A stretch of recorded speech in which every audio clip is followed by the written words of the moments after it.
百业极境。锁子，天命无常，你我从不信天命。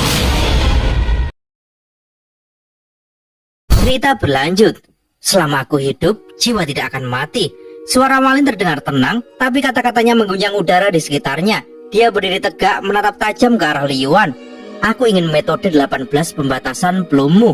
Di dunia kuno, nama 18 pembatasan Bloom bagaikan legenda yang hanya berbisik di antara para master pembatasan. Bahkan murid-murid terbaik hanya diizinkan belajar sampai 9, tapi Wang Lin, dia berani meminta semuanya. Wajah Liyuan sempat membeku, lalu tersenyum samar. Dari tas penyimpanannya ia melemparkan sebongkah batu giok ke Wang Lin. Itu 13 dulu, 5 sisanya setelah kita sampai di puncak. Wang Lin menerima giok itu. Matanya sekilas berkilat meski wajahnya tetap netral. Dalam benaknya sudah banyak dugaan berputar, tapi dia diam. Dia hanya berjalan mengikuti Liyuan dan wanita bernama Kehong mendaki gunung misterius yang puncaknya tersembunyi di balik kabut. Liyuan berjalan pelan namun penuh wibawa. Setiap segel yang dia buat di udara membuat gunung itu bergemuruh dan menyusut sedikit demi sedikit seakan tunduk padanya. Ada 4 batasan besar dunia: surga, bumi, misteri, kuning, dan di atas semuanya kelas void. Suaranya berat seperti menceritakan rahasia yang tak seharusnya didengar manusia biasa. Di tengah jalan, Kehong yang sejak tadi hanya diam tiba-tiba panik. Lewat akal ilahinya ia berbisik pada Wang Lin, memohon untuk diselamatkan. Namun Liyuan hanya menatap dingin padanya hingga dia bungkam ketakutan. Kehong, kau adalah keturunan langsung dari pencuri itu, ujar Liyuan datar, dan aku datang untuk mengambil kembali yang dicuri. Dalam ketakutannya, Kehong menyerahkan semua benda pusaka keluarga, sebilah pedang besi, sebuah kompas, dan gulungan kuno. Liyuan membuka gulungan itu. Di dalamnya terlukis sebuah gunung yang menjulang tinggi. Seorang pria berdiri di gagang pedang yang menembus langit, dan seorang pelayan di ujung pedang memandang punggung tuannya. Wang Lin memperhatikan lukisan itu dengan seksama. Sosok itu sangat mirip dengan Liyuan. Semakin mereka mendekati puncak, semakin berat udara di sekitarnya. Hingga akhirnya, gunung itu menyusut sepenuhnya, menyingkap sebuah patung raksasa di puncak. Sosok seorang pria paruh baya dengan segel di tangan, berdiri di atas pedang terbang dengan seorang pelayan di ujungnya. Saat Wang Lin menatap patung itu, pikirannya berguncang. Tiba-tiba, dunia sekitarnya runtuh ke dalam ilusi. Dia melihat banyak sosok surgawi bertempur di langit, melepaskan kilat petir dan api surgawi, menghancurkan surga satu demi satu. Di tengah kekacauan itu, seorang pria berdiri gagah di gagang pedang, matanya bersinar, suaranya menggema di seluruh langit. Selama aku hidup, jiwa tidak akan mati. Tapi kemudian, pria itu roboh, jiwanya lenyap bersama kilatan pedang terakhirnya. Pelayan yang berdiri di ujung pedang hanya bisa memandang langit yang hampa, seolah dunianya runtuh bersama tuannya. Rasa duka yang tak terlukiskan memenuhi matanya. Dan dengan keberanian terakhirnya, dia melangkah maju, mengikuti jejak tuannya berteriak lantang. Jika tuan telah mati, maka pelayan pun akan menyusul. Lalu pedang itu menembus langit sekali lagi, menyisakan hanya kehampaan dan kenangan tentang 2 jiwa yang menolak tunduk pada takdir. Angin lembut berembus di puncak gunung ketika sosok di ujung pedang menatap langit dan melangkah naik. Tubuhnya bergetar, lalu ia pingsan dan jatuh. Sementara pedang meraung seperti menangis, menancap di puncak gunung hingga puncaknya runtuh. Batu-batu yang runtuh berkumpul membentuk 2 patung, tuan di gagang pedang dan pelayan di ujungnya. Patung-patung itu kasar, tapi seiring waktu mereka seolah bernafas, memancarkan kecerdasan. Segel di tangan patung itu bersinar, memaksa jejak budak menyusup ke dalam pikiran Wang Lin. Untung api di tubuhnya menyadarkannya tepat waktu. Dia mundur dengan napas berat, menyadari itu bukan warisan kekuatan, melainkan kutukan perbudakan turun-temurun. Liyuan memandang patung itu. Tenang saja, jejak itu sudah tercetak pada orang lain. Patung ini tidak bisa dihancurkan. Dia menekan patung, membuatnya retak dan runtuh jadi kepingan, namun segera menyatu kembali seperti semula. Dulu, keluarga Li kami salah satu dari 6 keluarga kuno Alhaven, penguasa Dao pembatasan. Hingga nenek moyang kami datang ke sini, dicap jelek budak ini. Sejak itu, tak ada penerus yang bisa menembus tahap kedua. Potensi dan hidup kami tersedot generasi demi generasi. Liyuan basah kuyup oleh keringat, menyegel dirinya untuk menenangkan jejak budak. Puluhan ribu tahun lalu, lahir seorang jenis keluarga kami. Walau terjebak di puncak Askenden, ia sangat menakutkan bahkan bagi pembudidaya tahap kedua. Demi memutus jejak budak yang menukar semua, mendapatkan gulungan, kompas, pedang besi, lalu lenyap. Sejak itu, keluarga kami merosot, tinggal 3 orang hari ini. Wajah Liyuan menegang saat ia mengangkat tangannya, memanggil pusaran. Gehong diseret keluar, wajahnya ketakutan. Keluarga Ge menyimpan pedang besi kami. Dulu kami bisa menghancurkan mereka sekejap, tapi sekarang mereka punya 2 pembudidaya tahap kedua. Mereka mengirimku ke sini bersama Gehong dan 3 pusaka itu. Pura-pura tak tahu, tapi aku mengerti. Mata Li Yuan membara.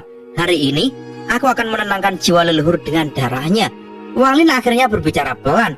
Masalah keluargamu dengan keluarga Ge tak ada hubungannya denganku. Kenapa membawa aku? Li Yuan menoleh dengan dingin. Mantramu saat melawan kultivator Yin berguna bagiku. Tenanglah, setelah ini selesai, kau akan mendapat 18 pembatasan belum lengkap, bahkan pembatasan pemusnahan keluarga kami. Energi surgawi Li Yuan meledak bagai naga, menyambar Gehong yang hanya bisa menatap patung itu seolah mengerti sesuatu di detik terakhir. Tubuhnya meledak jadi kabut darah, menutupi patung, jiwanya diserap. Li Yuan memandang tangannya lama, lalu menatap langit dan berbisik getir. Leluhur, aku, Li Yuan, akan menyelesaikan apa yang kau mulai. Wang Lin berdiri tenang di tengah segala hiruk pikuk itu. Tak ada riak emosi di wajahnya, seolah semua yang baru saja terjadi tak ada hubungannya dengannya. Baginya, nasib Gehong sudah ditentukan sejak mereka melangkah masuk ke alam surga guntur. Yang menarik perhatiannya justru adalah Li Yuan. Rencana orang ini dalam, rapi, dan mengerikan.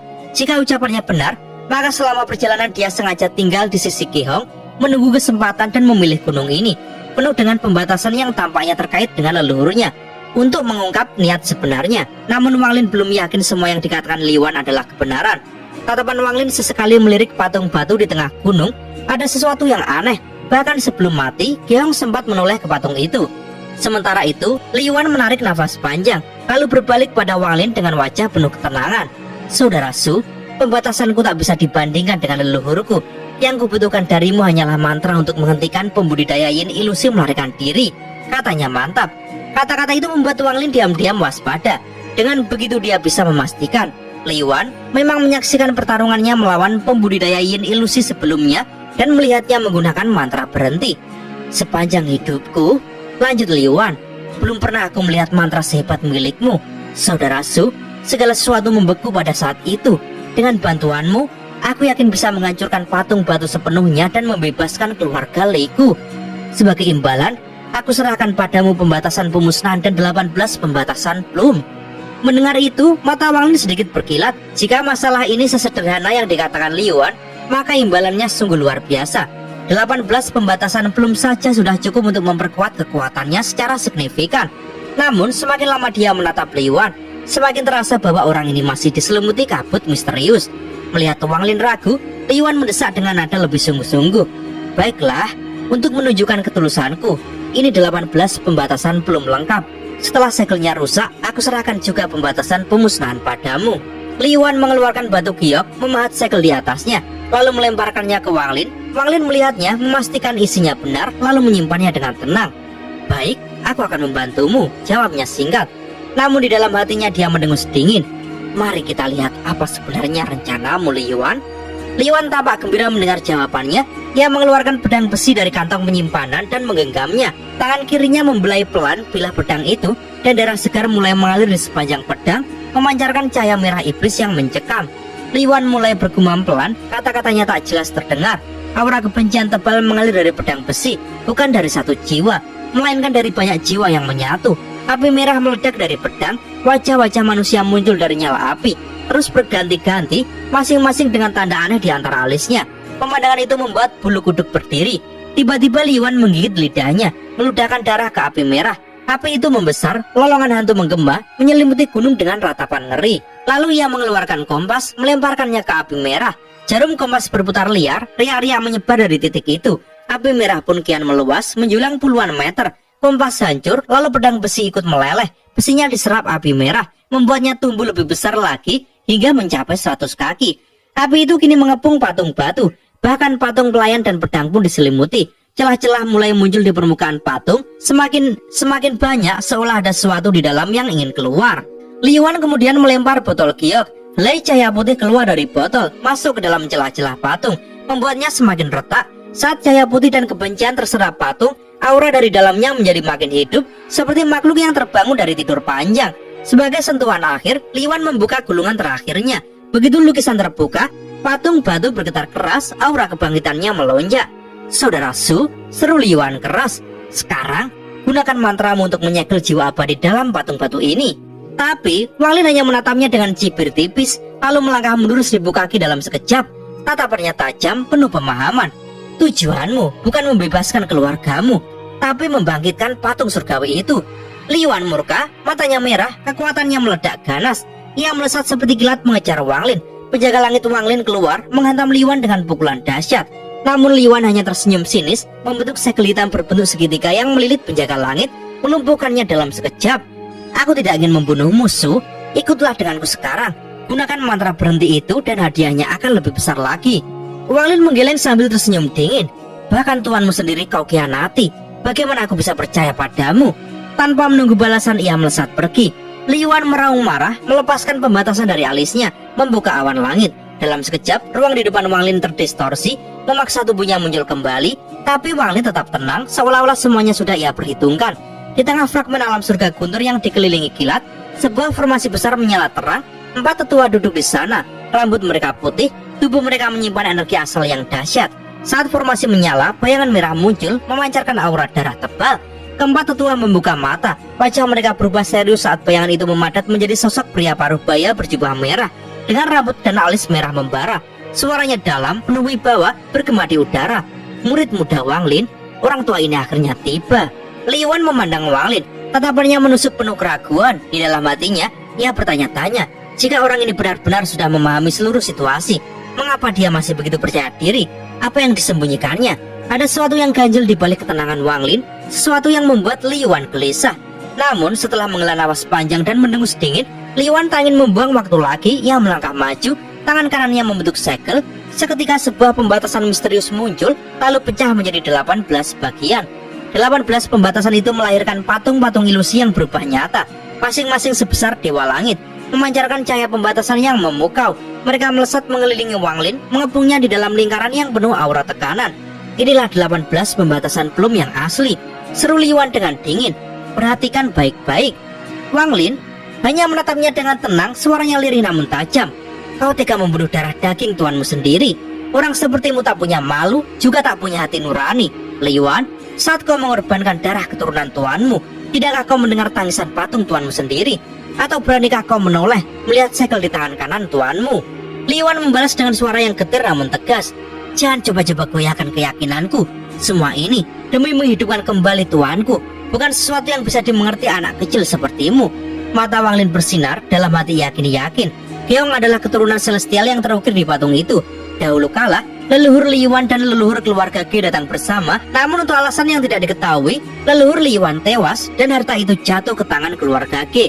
Wang Lin masih menyimpan satu tanya, namun ketika Li Yuan menyebut penjaga surga dan mantra berhenti, segalanya tiba-tiba jelas baginya. Ia berkata, suaranya penuh misteri. Kau bahkan tidak ingat siapa dirimu. Kau bukan Li Yuan. Tepat saat itu, 18 patung langit melesat menyerang Wang Lin. Ia menepuk tas penyimpanannya, mengeluarkan sebuah batu gunung yang segera tumbuh sebesar gunung kecil, memancarkan aura kuno. Jiwa gunung keluar melindunginya. Wang Lin berdiri di tengah lingkaran itu, matanya bersinar dingin. Li Yuan yang asli adalah keturunan keluarga Li. Dia seharusnya menghabiskan hidupnya membebaskan mereka dari jejak budak. Tapi kau malah memperbudak jiwa-jiwa itu, mengorbankannya untuk membangkitkan tuanmu. Siapa kau sebenarnya? Mata Li Yuan mengeras, tangannya membentuk segel lagi. 18 patung berubah menjadi 18 bunga plum yang berputar, menciptakan pusaran dahsyat dengan Wang Lin di tengahnya. Wang Lin tetap tenang, ia membalas dengan segel pembatasan sendiri, membelah menjadi 18, lalu melemparkannya ke bunga-bunga plum. Suara retak terdengar ketika 3 bunga plum hancur. Wang Lin berjalan keluar dari pusaran itu sambil berkata, Kau adalah jiwa pelayan surgawi yang berinkarnasi dalam keluarga Li. Mencuri tubuh mereka, memperbudak mereka selama puluhan ribu tahun. Bahkan leluhur keluarga Li yang mengumpulkan 3 harta itu juga bukan dirinya sendiri, melainkan kau. Wang Lin melangkah lebih jauh, suaranya penuh tekad. Itulah sebabnya puluhan ribu tahun lalu kau bisa membuat keluarga Ge patuh, dan hingga sekarang kau masih bisa, karena kau yakin pada kebenaranmu sendiri. Bahkan jika seluruh keluarga Ge dikorbankan, asal tuanmu bangkit. Tapi kau tidak bisa menipuku. Semua yang terkait dengan reinkarnasi, tak ada yang bisa luput dari mataku. Kata-katanya menghantam jiwa Li Yuan. Daya kebimbangan muncul dalam dirinya. Wajahnya berjuang keras melawan sesuatu. Wang Lin tersenyum tipis. Inilah saat yang ditunggunya. Jiwa kuno yang dipanggil Wang Lin berubah jadi kabut, terlempar ke patung batu. Pada saat bersamaan, dari langit turun sebuah bayangan cambuk yang memekik keras, cambuk karma. Wang Lin meraihnya, melangkah dan menghantam Liu Wan. Duar. Cambuk itu tak mengenai daging, melainkan sebab akibat karma yang melingkupi Liu Wan. Tubuhnya bergetar hebat, berusaha mundur. Bahkan tubuh ini menolakmu. Seru Wang Lin dingin, cambuknya kembali mendera. Duar. Liu Wan makin bergetar, wajahnya makin penuh perjuangan. Wang Lin hendak mencambuk lagi ketika ekspresi Liu Wan berubah tenang, perjuangannya menghilang. Ia mundur cepat, berdiri di depan jiwa gunung. Tangannya mengeluarkan pembatasan yang ia tekan ke jiwa itu. Dengan suara rendah ia berkata, "Aku tidak salah." Suara itu menggema dan patung batu retak semakin hebat. Semua kebencian, cahaya putih, bahkan api merah ditelan oleh patung itu, seolah ia akan benar-benar bangkit. Aku hanya ingin roh tuanku bebas, memasuki siklus reinkarnasi. Meski semua keturunannya mati, aku tetap tidak salah. Bisik Liu Wan semakin tenang. Dari alisnya muncul garis hitam yang membentuk lingkaran, melayang menyerang Wang Lin, namun Wang Lin tetap tenang. Puluhan ribu tahun lalu, kau sudah gagal. Hari ini, kau tetap gagal. Ucapnya sambil mundur, karena bahkan tuanmu sendiri tidak mau. Kata-kata ini menusuk Liu Wan, emosinya pecah, niat membunuh memancar dari matanya. Ia melepaskan 3 garis hitam yang berubah jadi 3 pedang, melesat ke arah Wang Lin. Wang Lin tertawa dingin, mulutnya memuntahkan cahaya putih yang berubah jadi layar gunung dan sungai. Sebuah dunia agung terbentang di sekelilingnya. Garis-garis hitam menjadi titik-titik kecil yang terperangkap dalam lukisan gunung dan sungai. Puluhan ribu tahun lalu, kau juga datang ke sini, membawa 3 harta ini dan seorang keturunan keluarga Ge. Kau gagal, karena tuanmu sendiri tidak mau bangkit dengan cara ini. Sebagai pelayannya, apa kau benar-benar tidak salah? Suaranya bergema keras, mengguncang udara, menggetarkan telinga Liu Wan. Tubuh Liu Wan bergetar, kebimbangan kembali menguasainya. Wang Lin tak menyia-nyiakan kesempatan itu. Cambuk karma kembali muncul, mendera Liu Wan dengan bunyi keras. "Lihatlah patung tuanmu," bentak Wang Lin, cambuknya menghantam lagi. "Lihat baik-baik, apa yang tersembunyi di bawah mata tuanmu." Cambuk itu melesat menembus ruang, menghantam tubuh Liu Wan yang bergetar hebat, seolah sebuah kekuatan tak terlihat memaksa kepalanya berputar, menatap patung di puncak gunung, tepat pada mata tuan yang selama ini ia sembah. Api merah itu terus terserap ke dalam patung ketika Liu Wan akhirnya menoleh. Retakan-retakan baru bermunculan di seluruh permukaan patung, dan dari celah-celahnya menyembur cahaya merah menyala, membawa aroma darah yang menusuk. Aroma itu jelas berasal dari darah Ge Hong. Cahaya merah itu beriak, menyebar, melayang ke arah gulungan. Tetapi sesuatu yang ganjil terjadi. Di bawah mata patung muncul celah kecil lain, dan dari sana keluar 2 garis cahaya merah yang membentuk ilusi seperti air mata darah yang menetes perlahan. Liu Wan tertegun, suaranya serak, penuh keraguan, bergetar lirih saat menatap patung itu. Apakah aku salah? Mata Wang Lin tetap dingin. Di hadapannya, Liu Wan tampak kecil, rapuh. Sungguh, dengan hanya kultivasi tahap akhir Askenden, Wang Lin bisa dengan mudah mengakhiri segalanya. Namun, ada sesuatu yang membuatnya waspada. Aura lain, jauh lebih kuat yang bersumber dari dalam tubuh Liu Wan, jejak budak kuno. Aura itulah yang selama ini membuat Liu Wan tampak misterius dan sulit diukur. Wang Lin sudah mencurigai sejak pertama kali saat Liu Wan basah oleh keringat ketika berbicara di bawah patung itu. Dan akhirnya ketika Wang Lin melihat tatapan Ge Hong pada patung sebelum ajalnya, bagi sambaran petir pencerahan itu datang. Keluarga Ge adalah keturunan celestial, dan keluarga Li mungkin mereka hanya korban. Nenek moyang mereka terlalu berani menerima jejak budak yang membawa kutukan turun-temurun.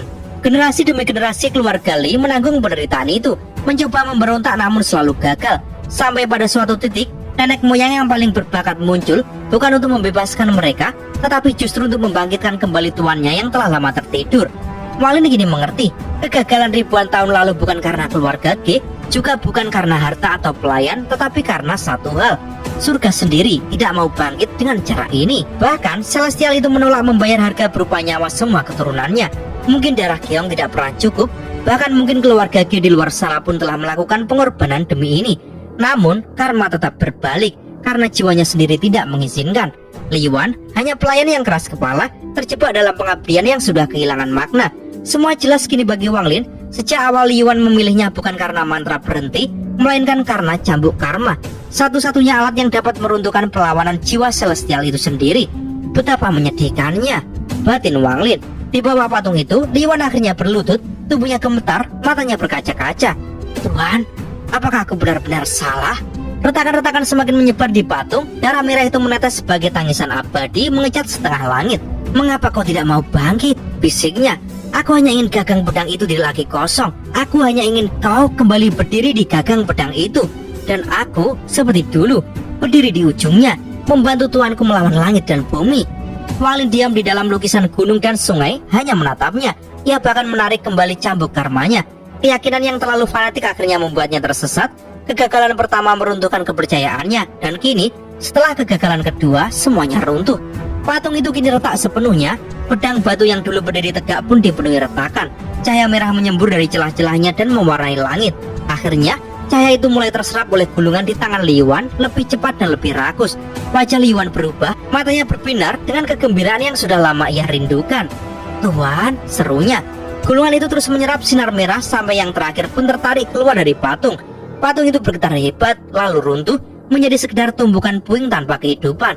Gulungan itu kini menyala terang, api berkobar dari seluruh sisinya. Asap hijau tebal mengepul dari gulungan yang terbakar, menolak dihapus angin. Asap itu perlahan membentuk wujud seorang pria, samar tak jelas wajahnya. Namun Wang Lin dapat melihat dengan jelas, di bawah kaki wujud itu terbentuk pedang dari asap hijau, dan dia berdiri di gagang pedang itu seolah waktu tak pernah berlalu. Asap hijau di dekat gagang pedang itu berputar samar, seolah-olah itu adalah rumbai pedang, atau mungkin hanya ilusi yang tak pernah padam. Sosok itu melayang naik dan dengan anggun melambaikan tangannya pada Li Yuan. Tubuh Li Yuan bergetar hebat. Run budak yang rum itu bersinar di dahinya. Saat run itu berdenyut, jiwa yang lama tersembunyi dalam tubuhnya terbang, melayang menuju ujung pedang. Asap hijau menyelimuti langit, lalu menghilang seolah tak pernah ada. Semua ini terasa seperti mimpi, tidak nyata, namun juga terlalu nyata untuk disangkal. Patung itu kini hanya reruntuhan. Wang Lin menatap segel di tangannya sendiri, dan dunia sekitarnya berganti lagi. Langit kuno, pedang surgawi, dua sosok berdiri di pedang yang terbang menembus awan. Namun kini terdengar suara lirih dari langit penuh keputusasaan. "Aku telah mati, jiwaku telah padam." Patung itu hancur, pecah menjadi ribuan batu kecil. Hanya puing-puing yang tersisa, seolah sejak awal semua ini hanyalah mimpi panjang yang menyakitkan, terbentuk dari sisa jiwa pelayan yang kesepian. Atau mungkinkah dugaan Wang Lin benar, bahwa semuanya nyata, tetapi jawabannya terkubur bersama waktu. Di sudut alam surgawi itu, pedang hijau asap tetap melayang. Seorang sosok berdiri di ujungnya, membeku di antara langit dan bumi, abadi sendiri. Di tanah, Li Yuan terbaring. Suaranya gemetar pelan, seolah sadar kembali dari mimpi panjang. Di mana ini?